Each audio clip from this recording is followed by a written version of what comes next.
حضرت عبیداللہ بن عبداللہ بن عتبہ رضی اللہ عنہ سے روایت ہے کہ میں حضرت عائشہ رضی اللہ عنہ کی خدمت میں حاضر ہوا اور کہا، کاش رسول اللہ صلی اللہ علیہ وآلہ وسلم کی بیماری کی حالت آپ ہم سے بیان کرتی تو اچھا ہوتا۔ انہوں نے فرمایا کہ ہاں ضرور سن لو۔ آپ کا مرض بڑھ گیا تو آپ نے دریافت فرمایا کہ کیا لوگوں نے نماز پڑھ لی؟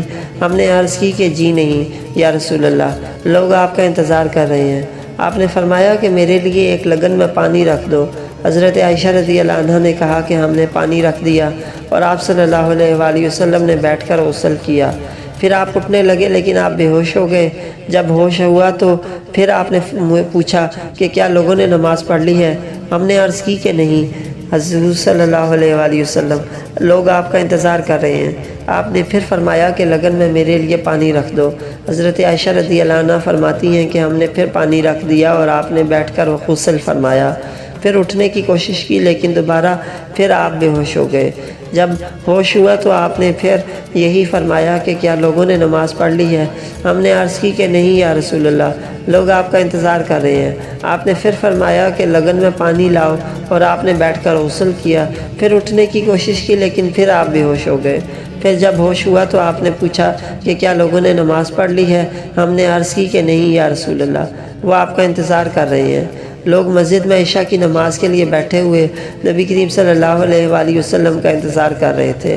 آخر آپ صلی اللہ علیہ وآلہ وسلم نے حضرت ابوبکر رضی اللہ عنہ کے پاس آدمی بھیجا اور حکم فرمایا کہ وہ نماز پڑھا دے۔ بھیجے ہوئے شخص نے آ کر کہا کہ رسول اللہ صلی اللہ علیہ وآلہ وسلم نے آپ کو نماز پڑھانے کے لیے حکم فرمایا ہے۔ ابوبکر رضی اللہ عنہ بڑے نرم دل انسان تھے۔ انہوں نے حضرت عمر سے کہا کہ تم نماز پڑھاؤ، لیکن عمر رضی اللہ عنہ نے جواب دیا کہ آپ اس کے زیادہ حقدار ہیں۔ آخر بیماری کے دنوں میں حضرت ابوبکر رضی اللہ عنہ نماز پڑھاتے رہے۔ پھر جب نبی کریم صلی اللہ علیہ وآلہ وسلم کو مزاج کچھ ہلکا معلوم ہوا تو دو مردوں کا سہارا لے کر، جن میں ایک حضرت عباس رضی اللہ عنہ تھے، ظہر کی نماز کے لیے گھر سے باہر تشریف لائے اور ابوبکر رضی اللہ عنہ نماز پڑھا رہے تھے۔ جب انہوں نے حضور صلی اللہ علیہ وآلہ وسلم کو دیکھا تو پیچھے ہٹنا چاہا، لیکن نبی کریم صلی اللہ علیہ وآلہ وسلم نے اشارے سے انہیں روکا کہ پیچھے نہ ہٹو۔ پھر آپ نے ان دونوں مردوں سے فرمایا کہ مجھے ابوبکر کے بازو میں بٹھا دو۔ چنانچہ دونوں نے آپ کو ابوبکر کے بازو میں بٹھا دیا۔ راوی نے کہا کہ پھر ابوبکر رضی اللہ عنہ نماز میں نبی کریم صلی اللہ علیہ وآلہ وسلم کی پیروی کر رہے تھے اور لوگ ابوبکر رضی اللہ عنہ کی نماز کی پیروی کر رہے تھے۔ نبی کریم صلی اللہ علیہ وآلہ وسلم بیٹھے بیٹھے نماز پڑھ رہے تھے۔ عبیداللہ نے کہا کہ پھر میں نے عبداللہ ابن عباس رضی اللہ عنہ کی خدمت میں گیا اور ان سے عرض کی کہ عائشہ نے حضور صلی اللہ علیہ وسلم کی بیماری کے بارے میں جو حدیث بیان کی ہے، کیا میں وہ آپ کو سناؤں؟ انہوں نے فرمایا کہ ضرور سناؤ۔ میں نے یہ حدیث کو سنا دیا۔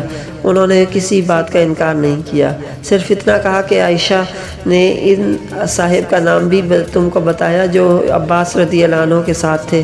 میں نے کہا نہیں۔ آپ نے فرمایا وہ حضرت علی رضی اللہ عنہ تھے۔